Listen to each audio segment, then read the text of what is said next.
विद्यार्थियों नमस्कार। I hope आप लोग अपनी पढ़ाई को कंटिन्यू आपने कर रखा होगा और हमारे साथ आप हमेशा जुड़े हुए हैं।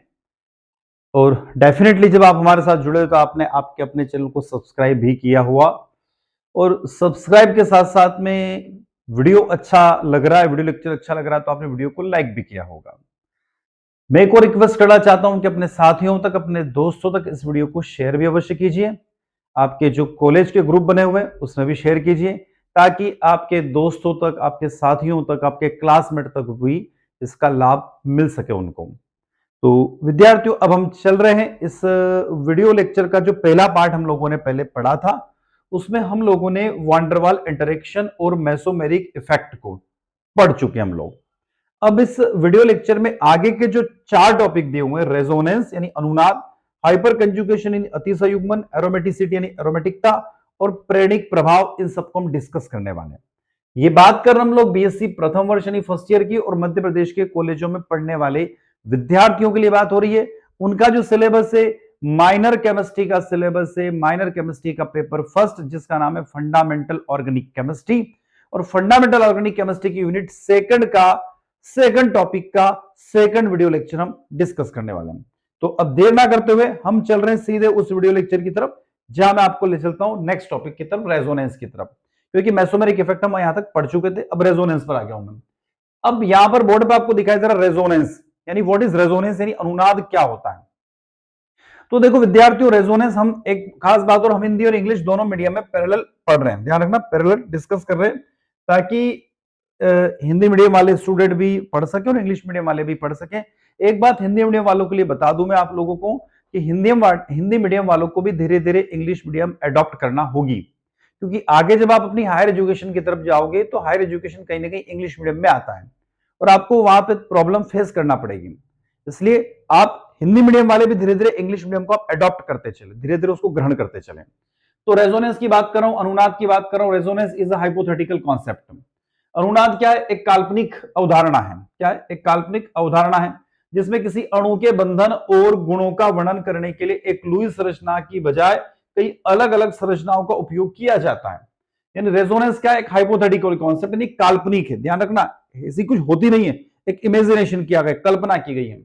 Concept in which several different structures, इसमें हम क्या करते हैं? अलग अलग स्ट्रक्चर बनाते हैं, यानी किसी भी मॉलिक्यूल के जितने ज्यादा स्ट्रक्चर होंगे वो उतना ही अच्छा रेजोनेंस बताएगा।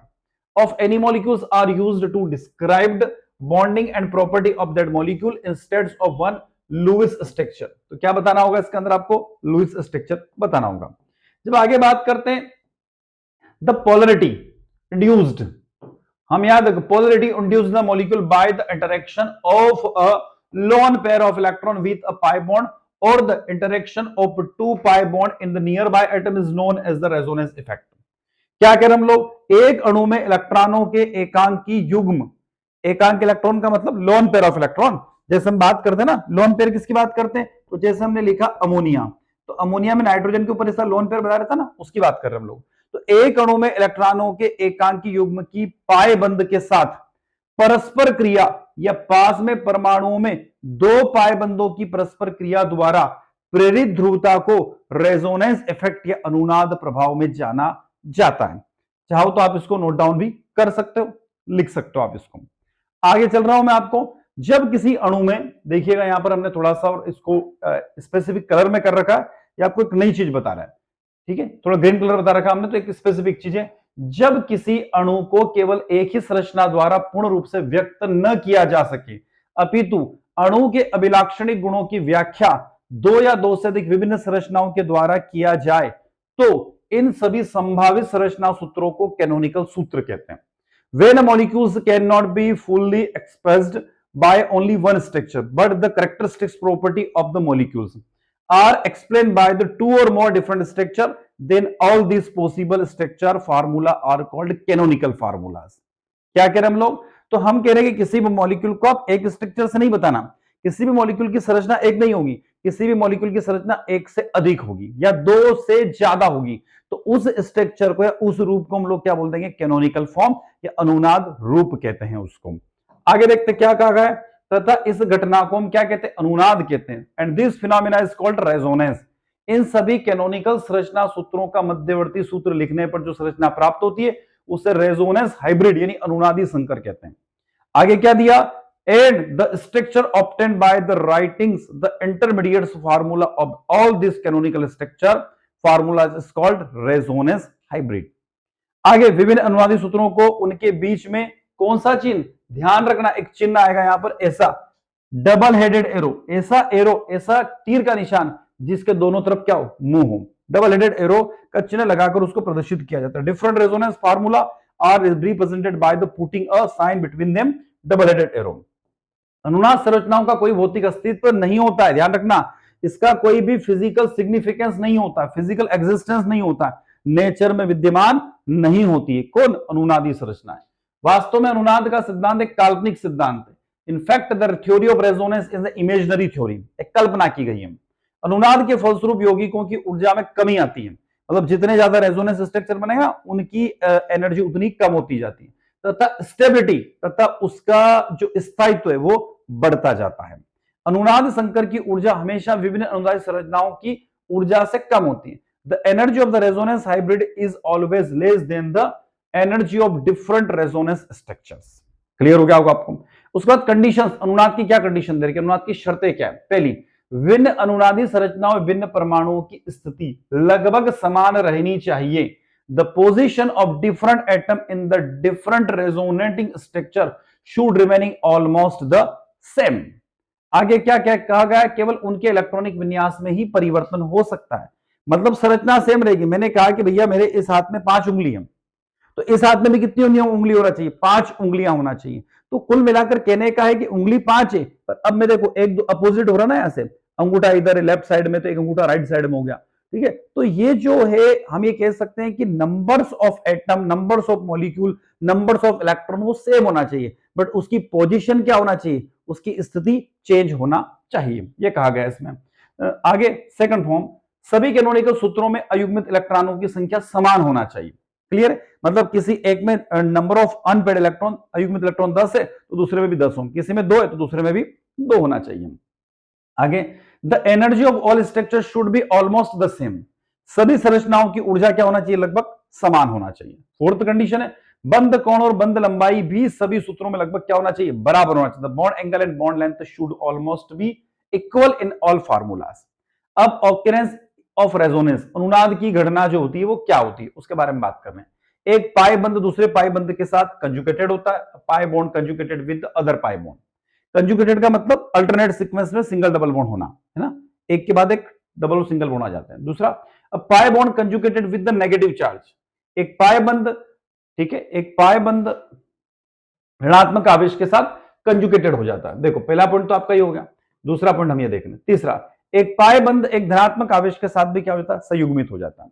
और एक ऋण आयन आवेशी एकांक युग्म, अगला पॉइंट देखो, एक ऋण आवेशित एकांक युग्म, ये देखो एक ऋण आवेशित एकांक युग्म के साथ संयुग्मित या एकांक युग्म के साथ संयुग्मित धनात्मक आवेश होता है। Negatively charge conjugated with the lone pair of a positive charge conjugated with the lone pair. और एक और एग्जांपल यहां दिया, एकांक युग्म या एक मुक्त मूलक के साथ संयुग्मित पाई बंद होना, pi bond conjugated with the lone pair of free radicals. तो विद्यार्थी ये जो कंडीशन से याद रखिए, अनुनाद में यदि ये होगा तो अनुनाद होगा, रेजोनेंस होगा। यदि ये कंडीशंस नहीं होगी तो रेजोनेंस की फिनोमेना या घटना नहीं होगी, याद रखना। तो इन कंडीशन को आप चाहे तो नोट डाउन कर लीजिएगा। अब एग्जांपल हम ला रहे हैं बेंजीन का C6H6। यहां देखिए हमने एक एग्जांपल ले रखा बेंजीन का C6H6, आपको जो बोर्ड पे दिखाई दे रहा है।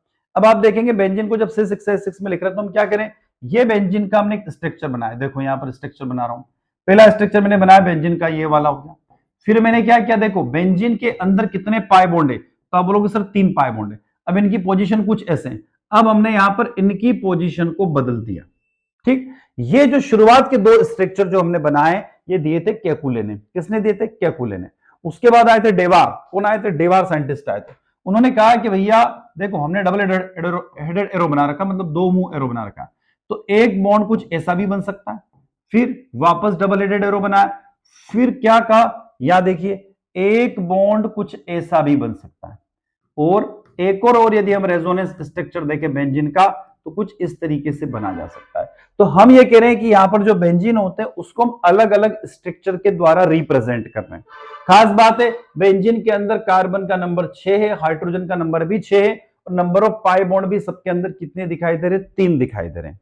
क्लियर है? तो हमने किया क्या? तो हमने सिर्फ ये किया कि उनको अलग अलग स्ट्रक्चर के द्वारा, अलग अलग संरचना के द्वारा रिप्रेजेंट कर दिया। इसी को हमने क्या नाम दे दिया? रेजोनेंस नाम दे दिया। अब यदि मैं बोलूं कि नाइट्रेट आयन में आपको रेजोनेंस बताना है, किसमें? नाइट्रेट आयन में रेजोनेंस बताना है, तो कैसे बताएंगे? तो देखो, नाइट्रोजन ने लिखा N, क्लियर है? हमने यहां पे लिखा डबल बॉन्ड O, यहां पर लिखा डबल बॉन्ड O, और यहां पर लिख दिया O नेगेटिव। क्लियर है? एक और स्ट्रक्चर बनाकर देख लेता हूं मैं, एक और स्ट्रक्चर क्या हो रहा है इसका।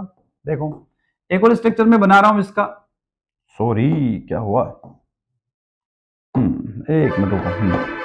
अब एक और स्ट्रक्चर मैंने बनाया, यहां पर लिखा N, यहां पर लिखा मैंने O नेगेटिव, यहां लिखा डबल बॉन्ड, और यहां पर लिख दिया डबल बॉन्ड।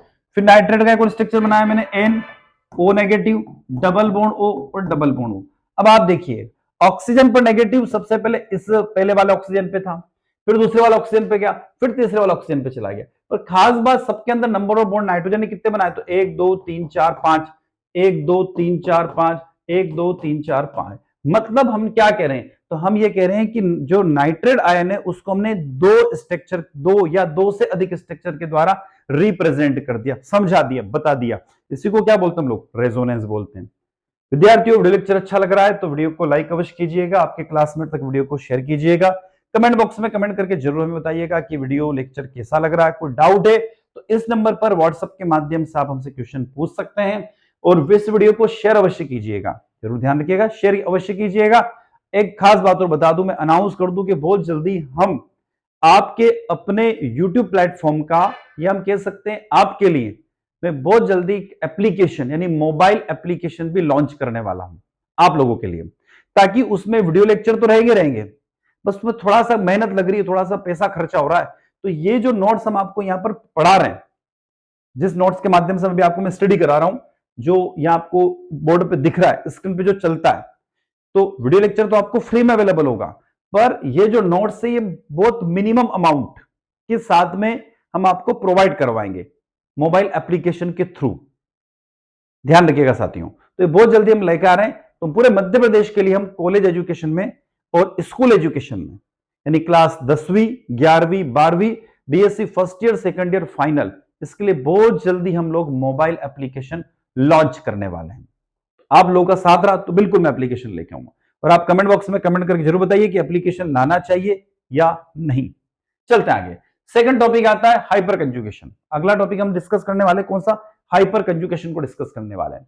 जब कोई CH बंध किसी असंतृप्त कार्बन या असहभाजित इलेक्ट्रॉन युक्त परमाणु के साथ जुड़ा रहता है, तब CH बंध इस पद्धति के साथ संयुग्मन कर लेता है, जिसे अति संयुग्मन या सिग्मा पाई संयुग्मन कहते हैं।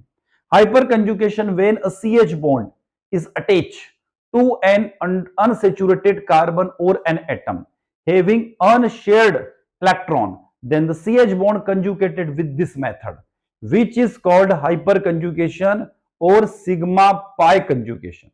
उसको हम क्या बोल सकते हैं? सिग्मा पाई कंजुगेशन भी कहेंगे और हाइपर कंजुगेशन भी कहेंगे। इसमें आगे देखिएगा, इसमें अल्फा कार्बन से, देखिए यहां पर हमने एक डेफिनेशन लिख रखी, इसमें अल्फा कार्बन से असंतृप्त कार्बन की ओर सिग्मा इलेक्ट्रॉनों का स्थानांतरण होता है। असंतृप्त का मतलब जहां पर डबल या ट्रिपल बॉन्ड हो, ठीक है। In this the sigma electron, ध्यान रखना है जी इलेक्ट्रॉन नहीं, यहां पर सिग्मा इलेक्ट्रॉन है। In this the sigma electrons are transferred from alpha carbon to unsaturated carbon, and at the same time the double bond gets polarized। आगे देखते हैं, जैसा कि यहां पर एक एग्जांपल दिया, जैसा कि CH3 CH double bond CH2, इसमें क्या आ गया? आपका डबल बॉन्ड आ गया। कि CH बंध, कौन सा बंध? ये CH बॉन्ड है और ये भी CH बॉन्ड है। CH बंध p ऑर्बिटल के निकटवर्ती कार्बन के p ऑर्बिटल के साथ अतिव्यापन होता है, क्योंकि एक CH आबंध रिक्त p कक्षकों के तल में संरेखित हो जाता है। As in CH3 single bond CH double bond CH2, the s orbital of the CH bond overlap with the p orbital of the adjacent carbon, मतलब पड़ोसी carbon. Because one CH bond gets aligned in the plane of the vacant p orbitals. तो आपके पास में खाली p orbital कहां दिखाई दे रहा है? इस कार्बन के पास दिखाई दे रहा है, ठीक है।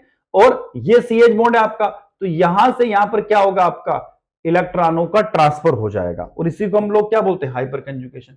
अति संयुग्मन का मान अल्फा कार्बन से जुड़े हुए CH बंधों की संख्या पर डिपेंड करता, निर्भर करता है। इनकी संख्या जितनी अधिक होगी, अति संयुग्मन प्रभाव उतना ही प्रबल होता है। The value of hyper conjugation depend on the number of CH bond attached to the alpha carbon. The greater their number of the stronger is the hyperconjugation. ठीक है। फैक्ट 4 एग्जांपल, जैसे हमने एग्जांपल दे दिया। अब इसमें देखो CH3 है, तो इसमें क्या हो गया? नो अल्फाइड। अब यहां देखिएगा, इसमें इसको समझ लेते हैं हम लोग, इसको समझने की कोशिश करेंगे। आप देखिएगा इसमें कितने CH बॉन्ड है? 3 है। इसमें कितने? 2 CH बॉन्ड है।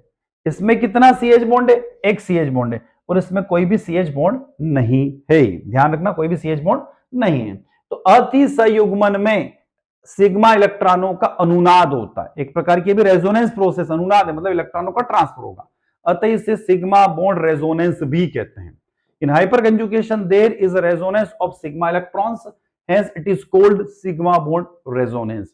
इसमें किसी असंतृप्त निकाय यानी सिस्टम के परमाणु से सीधे बंधित एल्किल समूह के CH आबंध अथवा असहभाजित p कक्षक वाले परमाणु के सिग्मा इलेक्ट्रॉनों का विस्थानीकरण होता है, मतलब पोजीशन चेंज हो जाती है।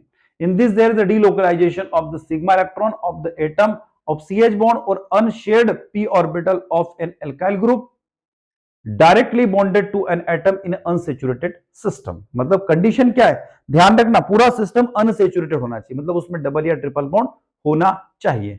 और डबल और ट्रिपल बॉन्ड के साथ में एक कार्बन एटम ऐसा होना चाहिए जिसके साथ में क्या हो? सिंगल बॉन्ड भी हो। अतः एल्किल समूह के CH आबंध के सिग्मा इलेक्ट्रॉन उसके पड़ोसी असंतृप्त निकाय अथवा सहभाजित होते हैं। Hence the sigma electrons of the CH bond on alkyl group shows partially conjugated with the adjacent unsaturated system of unsaturated p orbital. कक्षकों के साथ आंशिक संयुग्मित पार्शियली कंजुगेशन दर्शाते हैं। अति संयुग्मन एक परमानेंट इफेक्ट है, एक स्थायी प्रभाव। अब यहां पर देखिएगा एथिल कार्बधन आयन, यानी हम यहां पर देख रहे हैं एथिल कार्बोकेटायंस में हम यहां पर हाइपर कंजुगेशन को समझा रहे हैं। देखो यहां समझ लेते हैं, समझ में आ जाएगा आपको। हमने कहा कि हमारे पास में कोई मॉलिक्यूल है, ठीक है। अब उसमें क्या हो रहा है उसको हम समझ लेते हैं। तो हमने कहा कि मेरे पास में एक कार्बन है, मैं इसको बना रहा हूं, देखना। इस कार्बन के साथ में एक हाइड्रोजन, दूसरा हाइड्रोजन और तीसरा हाइड्रोजन जुड़ा हुआ है। क्लियर है विद्यार्थियों?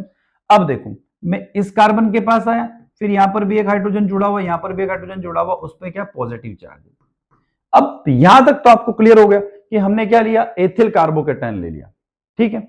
अब एथिल कार्बोकेटायन तो आपको समझ में आ रहा है। अब हुआ क्या, इसको हम समझ लेते हैं। देखो यहां आपको शायद क्लियर दिखाई नहीं दे रहा होगा, इसको मैं थोड़ा सा छोटा बना देता हूं ना। चलो इसे मैं रिराइट कर देता हूं ना, ठीक है।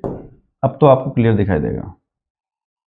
ठीक, मैंने कहा मेरे पास में कुछ इस तरीके से कार्बोकेटायन है, ठीक है, कार्बन के ऊपर पॉजिटिव चार्ज। अब देखिए क्या होता है।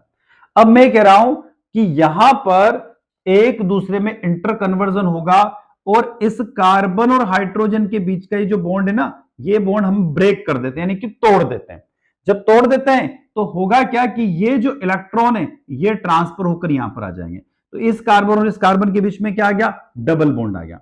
और यहां पर देखो यहां पर कोई भी बॉन्ड नहीं है, तो यहां पर इस तरीके से। अब अगली कंडीशन में हमने इस बॉन्ड को गायब कर दिया। देखो अगली कंडीशन में हमने इस बॉन्ड को गायब किया, तो यहां पर अब आपको कोई भी बॉन्ड दिखाई नहीं दे रहा है, खाली जगह दिखाई दे रही है, ठीक है।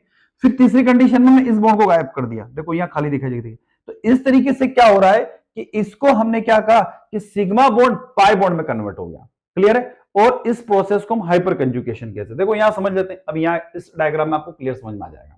अब इसमें यदि हम लोग देखें तो जो हमने बनाया है एक स्ट्रक्चर लिया, यहां पर मैंने लिया है, ध्यान रखना, CH3 CH double bond CH2। मेरे पास ये मॉलिक्यूल है, प्रोपिलीन है ना, क्या है? प्रोपिलीन। अब देखो इसमें क्या हो गया, तो यहां पर देखो इस कार्बन के पास कितना हाइड्रोजन है? 2, तो मैंने 2 हाइड्रोजन बना दिए।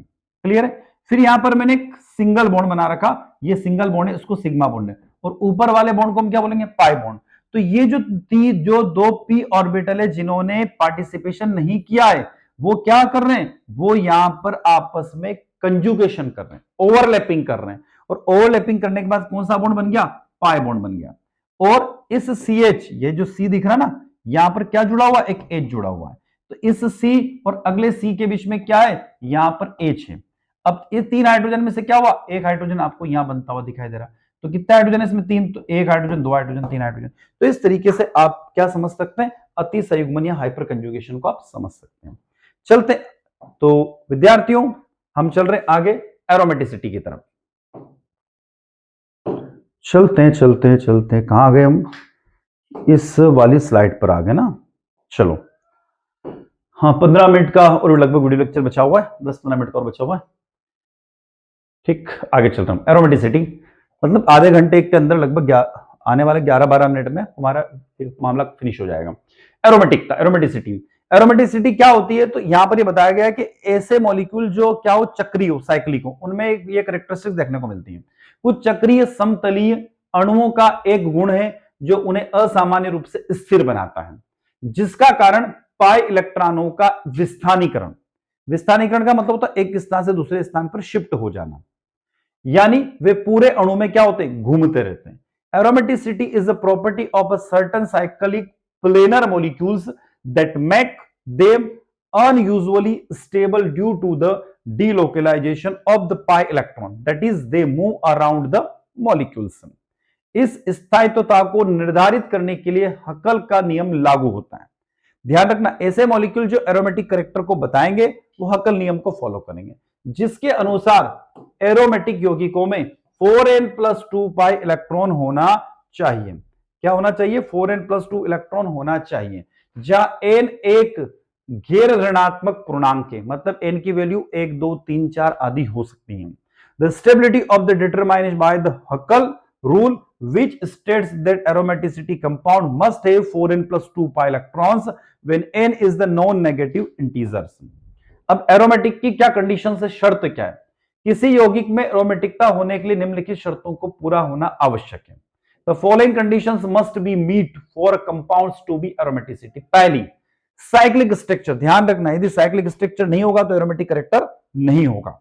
तो साइक्लिक स्ट्रक्चर चक्रीय संरचना, अणु एक बंद वलय या वलय नुमा संरचना में होना चाहिए। The molecules must be in closed ring of ring like structure. Second condition क्या करिए हम, प्लेनर स्ट्रक्चर समतलीय होना चाहिए, यानी वलय के सभी परमाणु एक ही तल में होने चाहिए जिसमें पी कक्षक एक दूसरे के साथ में क्या कर सके, ओवरलैपिंग कर सके। All atom of the ring must the same planes, एक ही प्लेन में होना चाहिए, along the P orbital to overlap, और पी ऑर्बिटल की ओवरलैपिंग होना चाहिए। तीसरी जो कंडीशन है वो कंजुगेटेड सिस्टम होना चाहिए। कंजुगेटेड का मतलब क्या होता है, ध्यान रखना, single bond double bond, single bond double bond, single bond double, मतलब एक के बाद में सिंगल डबल बॉन्ड। जैसे हम लोग जानते हैं बेंजीन के बारे में क्या जानते हैं, देखो बेंजीन में मैंने बनाया single bond, sorry double bond single bond, double bond single bond और डबल बॉन्ड, तो इसको हम क्या बोलते हैं, कंजुगेटेड सिस्टम बोलते हैं। तो अणु में एक पूर्ण पाई इलेक्ट्रॉन प्रणाली होना चाहिए जिसमें एकांतर पाई बंद और एकल बंद या रिक्त कक्षक या एकांक युग्म होना चाहिए जो एक सतत वलय बनाते हो, यानी कंटिन्यूस रिंग बनाते हो। The molecule must have the complete pi electron system with alternating pi bonds and single bonded और वैकेंट ऑर्बिटल्स और lone pair forming a continuous ring. और लास्ट एक और कैरेक्टर होना चाहिए, उसको बोलते हैं हकल का नियम, जो मेन रूल है, हकल रूल। वलय में पाई इलेक्ट्रॉनों की संख्या 4n+2 पाई होना चाहिए। The number of the pi electron in the ring must be 4n+2 pi। ध्यान रखना क्या होना चाहिए, हम क्या करें यहां पर 4n+2 पाई इलेक्ट्रॉन होना चाहिए ना, 4n+2 पाई इलेक्ट्रॉन होना चाहिए, यानी हम 4n+ सूत्र को पूर्ण संख्या n 0 1 2 3 4 डालकर यहां पर श्रेणी बना सकते हैं। जैसे कैसे बना सकते हो, देखो n का इन मानों को अणुओं का कोई लेना नहीं है, हम बस श्रेणी बनाने के लिए इनका उपयोग करते हैं। जैसे n = 0 हो तो हमारे पास में कितने पाई इलेक्ट्रॉन हो जाएंगे, 2। n = 2, अरे करना कुछ नहीं है विद्यार्थी, बड़ा सरल सा मामला है। हमारा फार्मूला क्या है, हमारा फार्मूला है 4n+2, तो हमने n की जगह 0 रख दिया तो हमारा आंसर क्या आ जाएगा, 2 आ जाएगा। n की जगह 1 रख दिया, ठीक है, तो 4 × 1 + 2, तो 4 2 6 हमारे पास हो जाएगा। तो या तो n = 0 हो तो 2, n = 1 हो तो कितना हो जाएगा, 6। आगे चलते, n बराबर 1 के लिए हमारे पास में क्या होना चाहिए, 6 होना चाहिए। n बराबर 2 के लिए हमारे पास में कितने इलेक्ट्रॉन होना चाहिए, 10 इलेक्ट्रॉन होना चाहिए। और n बराबर 3 होने पर इलेक्ट्रॉन 14 हो जाएंगे। इस तरीके से, इसी तरीके से देख सकते हैं कि श्रेणी में 2, 6, 10, 14 कैसे बनता है। यही 4n+2 का हमारा सार है। अब देखो यहां पर इस मॉलिक्यूल को देखो, इस मॉलिक्यूल में देखिए एक रिंग है, मतलब n बराबर क्या है, 1 है। तो कितने पाई इलेक्ट्रॉन हो रहे हैं, 1, 2, 3, 4, 5 और 6 पाई इलेक्ट्रॉन हो गए।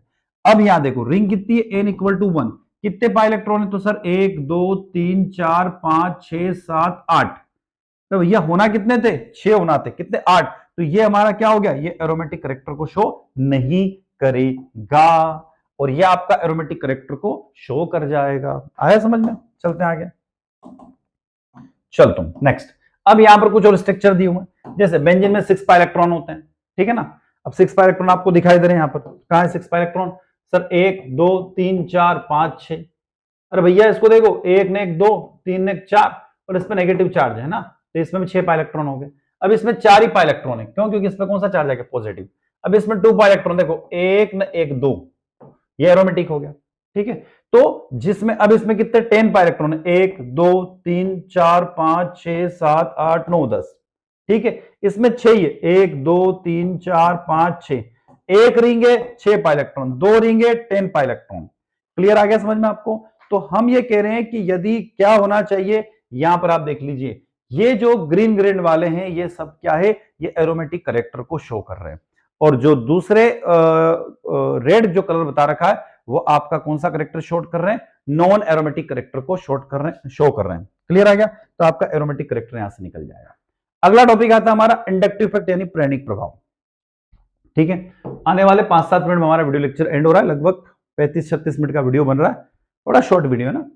इंडक्टिव इफेक्ट, प्रेरणिक प्रभाव वो स्थायी प्रभाव है जिसमें एक अणु में विद्युत ऋणात्मकता में अंतर के कारण सिग्मा बंध के इलेक्ट्रॉनों का आंशिक विस्थापन होता है। Inductive effect is a permanent effect in which there is a partially displacement of electron of sigma bond due to difference in electronegativity in a molecules. यह विस्थापन अत्यधिक विद्युत ऋणात्मक परमाणु की ओर होता है जिसमें उस पर आंशिक ऋणात्मक आवेश और दूसरे परमाणु पर आंशिक धनात्मक आवेश आ जाता है। क्लियर है, तो यहां लिखा हमने, this is a displacement express toward the more electronegative atom causing the partial negative charge on it and partially positive charge on the other atom. मतलब एक एटम पर नेगेटिव और एक एटम पर पॉजिटिव चार्ज डेवलप हो जाता है, किसमें, प्रेरणिक प्रभाव इंडक्टिव इफेक्ट में। This effect is transmitted down the carbon chain but gets weaker with the increasing distance. यह प्रभाव कार्बन श्रृंखला में संचरित होता है, लेकिन दूरी बढ़ने के साथ साथ में यह इफेक्ट, यह प्रभाव कम हो जाता है, घट जाता है। प्रेरणिक प्रभाव की मुख्य बातें क्या, की point of the inductive effect. पहला, सिग्मा बंध के माध्यम से होता है, थ्रू द सिग्मा बॉन्ड, मतलब इसमें पाई बॉन्ड का कोई भी रोल नहीं है, ठीक है। यह प्रभाव केवल सिग्मा बंधों के माध्यम से कार्य करता है। This effect act only through the sigma bond. Second, it is a permanent effect, स्थायी प्रभाव। यह एक स्थायी प्रभाव है जो इलेक्ट्रॉनों के आंशिक विस्थापन के कारण होता है। This is a permanent effect which occur due to the partially displacement of electrons. Next है विद्युत ऋणात्मकता पर आधारित, बेस्ड ऑन द इलेक्ट्रोनेगेटिविटी। यह बंधित परमाणु के बीच विद्युत ऋणात्मकता में अंतर के कारण उत्पन्न होता है। This arises due to the difference in electronegativity between the bonded atoms. Next, दूरी के साथ क्षीण होता है, ठीक है ना। जैसे डिस्टेंस इंक्रीज होती जाएगी ना तो ये कमजोर होता जाता है। प्रभाव, स्रोत समूह में जितनी दूरी बढ़ती जाएगी उतना ही ये क्या हो जाएगा, कमजोर। This effect get weaker as the distance increases from the source of the group. उसका प्रेरणिक प्रभाव कई प्रकार का होता है, 2 प्रकार का होता है। कितने प्रकार का, 2 प्रकार का, एक तो नेगेटिव और एक पॉजिटिव। ऋणात्मक प्रेरणिक प्रभाव, नेगेटिव इंडक्टिव इफेक्ट यानी -I इफेक्ट जिसको हम लोग बोलते हैं। जब कोई परमाणु या समूह कार्बन से अधिक विद्युत ऋणात्मक होता है तो वह सिग्मा बंध के इलेक्ट्रॉनों को अपनी ओर खींचता है, आकर्षित करता है, तो उसे हम क्या बोलेंगे, ऋणात्मक प्रेरणिक प्रभाव करेगा। व्हेन एन एटम और groups is more electronegative than the carbon is pulled the electrons of the sigma bond toward itself which is called the negative inductive effect। वे समूह या परमाणु जो शेष अणु से इलेक्ट्रॉन घनत्व वापस ले लेते हैं, ग्रुप और the atoms that withdraw the electron density from the रीस्ट of the molecules. उदाहरण समूह NO2, FCl, Br, I, OH, COOH। मतलब ये ग्रुप यदि किसी भी कार्बन चेन में प्रेजेंट है ना तो वहां पर कौन सा इफेक्ट होगा, ऋणात्मक प्रेरणिक प्रभाव। Negative inductive effect. क्लियर है? इसको देखो माइनस आई सीरीज ये बताई गई है ना। अब NO2 में ज्यादा होता है। अब देखिए यहां पर हम एक एग्जांपल के थ्रू समझ लेते हैं इसको, ये देखो समझ में आ जाएगा।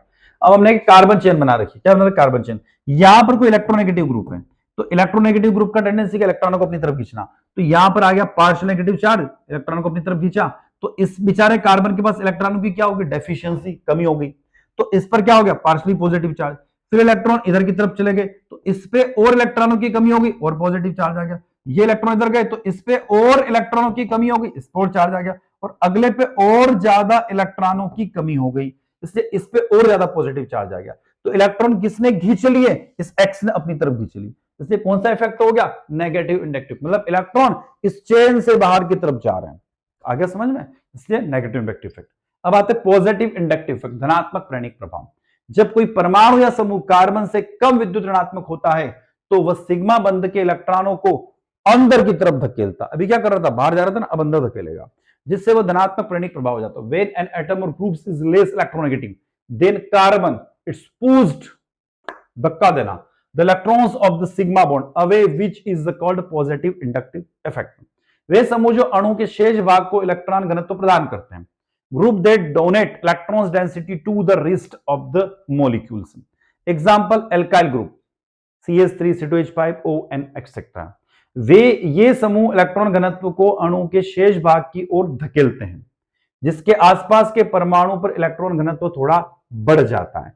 Their groups push electron density toward the wrist of the molecules, slightly increase the electron density or nearby atoms। मतलब देखो कहीं पर भी ये ग्रुप यदि आपको दिखाई दे रहा है ना, इसका मतलब वहां पर कौन सा इफेक्ट आ जाएगा? पॉजिटिव इंडक्टिव इफेक्ट आ जाएगा। देखो ये ग्रुप CH3 CH2 में ज्यादा होगा, इसमें और कम हुआ, इसमें और कम हुआ, ठीक है ना। तो ये यहाँ पर बता रखे हमने, तो पॉजिटिव इंडक्टिव जैसे हमने यहाँ बता रखा। अब ये देखो यहां पर क्या है? ये CH3 है, क्या है? ये CH3 है। तो इसने क्या किया? इस पे कौन सा चार्ज? पॉजिटिव। इसने इलेक्ट्रॉन अंदर की तरफ फेंक दिए, तो इसके ऊपर कौन सा आ गया? नेगेटिव। अब इस पे इलेक्ट्रॉन ज्यादा हो गए, तो इसने कहा भैया मैं अगले कार्बन को फेंकता हूं, तो यहां पर और इलेक्ट्रॉन ज्यादा हो गए, तो इस पे और ज्यादा नेगेटिव आ गया, और इलेक्ट्रॉन आ गए, तो इस पे और ज्यादा नेगेटिव चार्ज डेवलप होता गया। तो इस तरीके से इसको हम क्या बोलते हैं? नेगेटिव इंडक्टिव इफेक्ट कहते हैं। तो विद्यार्थियों ये हम देख रहे थे माइनर केमिस्ट्री का, BSc फर्स्ट ईयर का माइनर केमिस्ट्री का जो पेपर आपका फंडामेंटल ऑर्गेनिक केमिस्ट्री का यूनिट सेकंड का सेकंड टॉपिक का सेकंड पोर्शन हमने डिस्कस किया। इसके बाद अगला जो टॉपिक आएगा वो हाइड्रोजन बॉन्डिंग से रिलेटेड रहेगा। प्लेलिस्ट में आप जाके देखिए और कमेंट बॉक्स में कमेंट करके जरूर बताइए कि क्या आपके लिए हमें हमारी टीम को प्ले स्टोर पर क्या मोबाइल एप्लीकेशन लाना चाहिए या नहीं। कमेंट बॉक्स में कमेंट कर सकते हैं या अपनी राय इस मोबाइल नंबर पर भी व्हाट्सएप के माध्यम से हमें दे सकते हैं। तो विद्यार्थियों मैं डॉक्टर दीपेंद्र कुमार शर्मा इसी के साथ आपसे विदा लेता हूं। नए वीडियो के साथ पुनः आपसे मुलाकात होगी। जय हिंद, जय भारत।